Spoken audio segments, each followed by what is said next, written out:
Gingerbread is perhaps my favorite thing to eat during the holidays, and so, running Food History Channel, I decided to look into the history of gingerbread. And what I found out shook me to my core. It got me all verklempt. I'm going to give you a topic. Early gingerbread was neither ginger nor bread. Discuss! Okay, I'm sorry about that.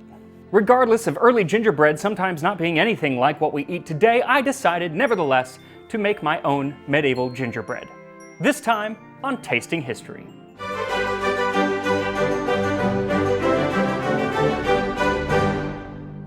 Now you might notice that today is not my usual posting day. Usually it's on Tuesdays.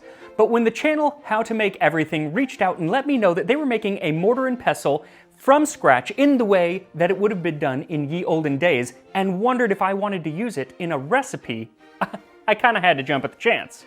That's why I decided to go for gingerbread, which has a lot of spices to grind. Really take this puppy for a test drive. So thank you so much to the team at How to Make Everything for sending me this wonderful mortar and pestle, and make sure to watch the video where they actually make it by hand at the link in the description. So as I mentioned, I'm doing gingerbread, but today's gingerbread ain't your mother's gingerbread. Though, unlike some medieval recipes, at least this one does contain ginger. To make gingerbread, take good honey and clarify it on the fire, and take fair pandeman or wastel bread and grate it, and cast it into the boiling honey, and stir it well together fast with a sklies, that it burn not to the vessel. And then take it down and put therein ginger, long pepper, and saunders, and temper it up with thin hands. And then put them to a flat boist, and straw thereon sugar, and pick therein cloves round about by the edge, and in the mids if it please you, etc. So I left that original spelling because 90% of those words, I think that we can kind of figure out what they mean, and any that weren't, obvious, I put in parentheses to give you a bit of a guide. Anyway, this medieval gingerbread recipe from the 14th century sounds more like it's going to be confectionery or almost candy-like than bread-like. Quite a far cry from what we know as gingerbread today, especially that kind of soft, cakey gingerbread that I love so much. Interesting thing about that gingerbread is that one of the very first recipes for that soft gingerbread actually came from Amelia Simmons' American Cookery from 1796. And you may remember that that is the same book that has one of the first recipes for a custardy pumpkin pie like we know today. So I guess we owe a lot to Miss Amelia Simmons for holiday baking.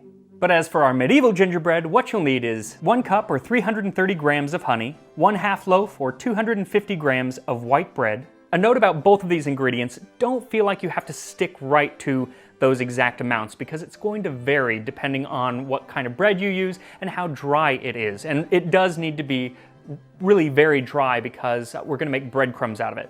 If you don't want to make breadcrumbs, then you can just buy breadcrumbs and those will work as well.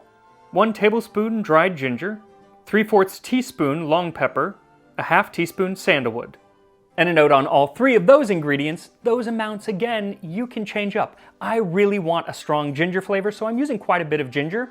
But if you want something a little bit more peppery, then, change those amounts. There is no rule, the recipe is not specific, so it's really up to you. As for the saunders or sandalwood, it's hard to find. It doesn't really add much flavor. And so if you want, you can just add some red food coloring to kind of give it a red tint. But even that, you don't have to do, so you can feel free to leave it out. It's not going to make much of a difference when it comes to taste. 1/4 cup or even less of sugar, it's just enough to sprinkle on the top, and several whole cloves for decoration. You can also use some gold leaf for this recipe. Again, you don't have to, it's not mentioned in the recipe, but it is known that in medieval times they often would bedight their gingerbread with gold leaf, just to make it pretty. It actually led to the English phrase, "Take the gilt off the gingerbread." So I'm going to be using just a little bit because I do think it's pretty. So first things first, let's put our mortar and pestle to use. So break up the bread with your hands into large breadcrumbs, and then using a mortar and pestle, grind them into fine breadcrumbs. Then grind your dried ginger and your long pepper. So the ginger actually ground up really easily. It took me like a minute or 2, which is pretty great. The long pepper, less easy, has less to do with the mortar and pestle, I think, and the fact that pepper is just hard to grind, and that's one reason why they have the pepper grinders at restaurants rather than a mortar and pestle at the table. Once everything is ground up, pour the honey into a saucepan and set it over medium heat until it's boiling.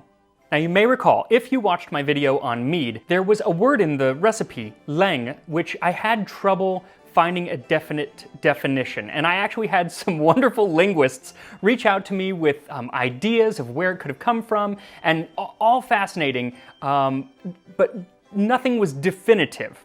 Then I'm reading this recipe from about 200 years later, not even 100 years later, and the word boiling is spelled the same way, at least the leng part.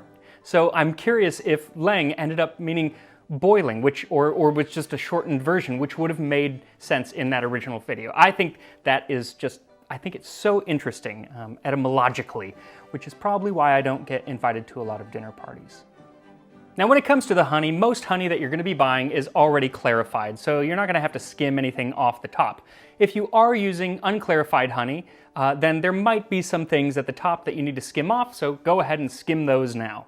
Then, once it's boiling, add in your breadcrumbs until you get a nice homogeneous mixture.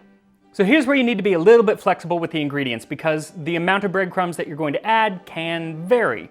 So I would add just a bit at a time. I actually probably added too many at once, but you can add just a bit at a time, and you just want it to kind of come away from the sides of the pot. That's the consistency you're looking for. You can always add more. You can also always add more honey. Even if it's not boiling, it's fine, because it's fine. Then turn off the heat and stir in your spices. Now it's going to be hot, but you can go ahead and taste a little bit at this time to see if you want to add some more spices. Then take the mixture out of the pan and put it onto a sheet of parchment. Then roll it out until it's nice and smooth. At this point, you want to let it firm up for a few hours or even overnight, which should give us plenty of time to see how this gingerbread became this gingerbread. They brought him first the sweet wine, and mead also in a maslin, and royal spicery of gingerbread that was full fine, and licorice, and also cumin, with sugar that is so nice. Now that was from Geoffrey Chaucer's The Canterbury Tales, written around the same time as our recipe, and it lets us see that this was not a treat for the masses, but rather an opulent item worthy of the royal spicery.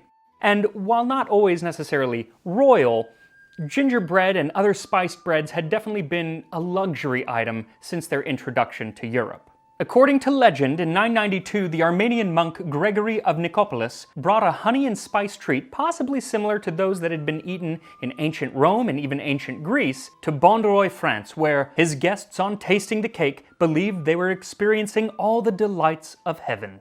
But what Gregory brought probably didn't actually have any ginger in it, but was what the French would later call pain d'épices, or spice bread.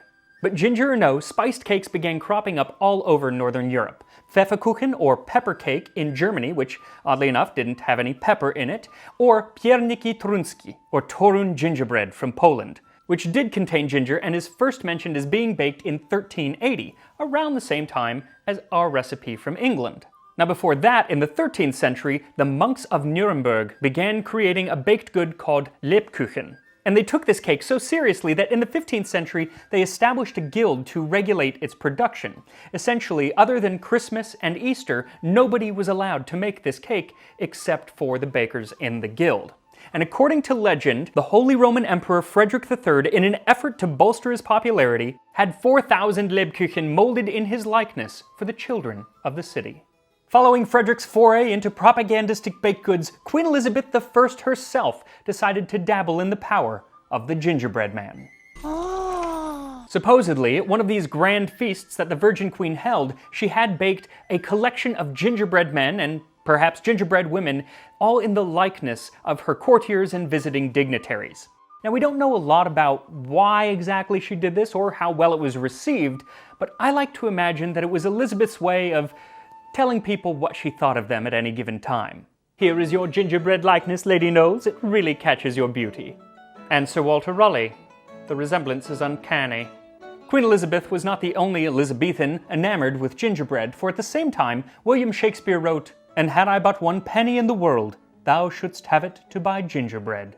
So by now you could buy gingerbread for just a penny, which actually, while still rather expensive for what it is in the reach of much more of the population. So it's no wonder that around this time we start seeing gingerbread cropping up in a lot of the recipe books for the average wealthy household. And small versions that were kind of like modern ginger biscuits were actually being sold at fairs all around Britain. And still to this day in Cornwall, something called a fairing is basically a little ginger biscuit. But to see gingerbread really come into its artistic own, we have to go back over to the continent for gingerbread and Springerlemolds. Now used on all sorts of spiced breads, the origin of these intricately carved wooden molds is up for some debate. Some say Torun, Poland, some say Swabia, Germany, but regardless of where they came from, they are absolutely beautiful works of art and can often be as large as 3 feet tall. I have always wanted one of these antique molds that you can get, so maybe by next Christmas, I'll have one and I'll use it in a video. That's my 2021 goal. Now, there is a 12th century French poem that translates to the land of cocaine, nothing to do with its unfortunate modern homonym.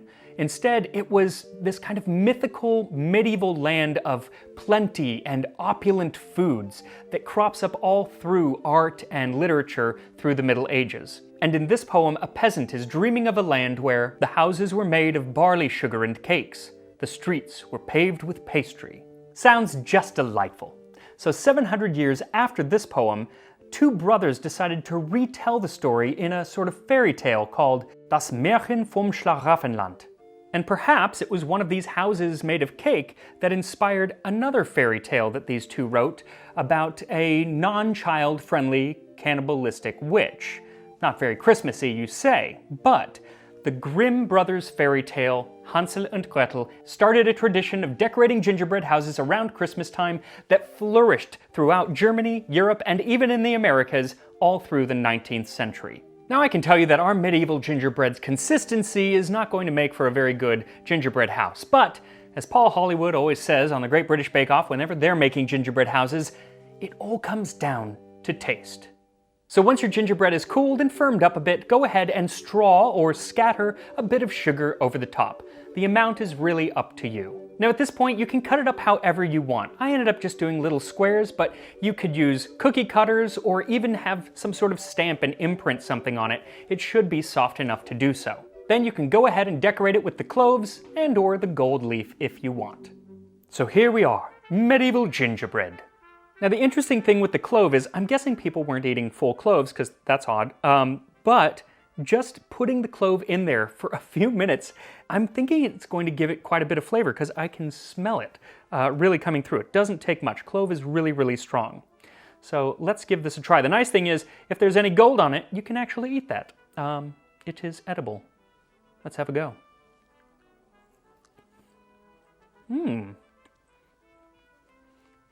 They're candy-like. It's a little grittier than I might like. Lots of ginger, which is what I want. Really nice, really comes through. There's a little burn there at the end because I use that dried ginger that I ground up. If you like ginger, these are a wonderful little candy, because that's what they are. They're really more like almost like a gummy candy, but they're really nice. I wouldn't equate it with gingerbread though. So one thing I wanted to mention is that Tasting History now has a Discord. So I'm putting a link in the description. If you're on Discord and want to talk more about food and history, or other things like cats and Pokemon, go ahead and join our Tasting History Discord. So thank you again to the team over at How to Make Everything for sending me the wonderful mortar and pestle, which gave me the impetus to do this additional video this Christmas season. And I will see you next time on Tasting History.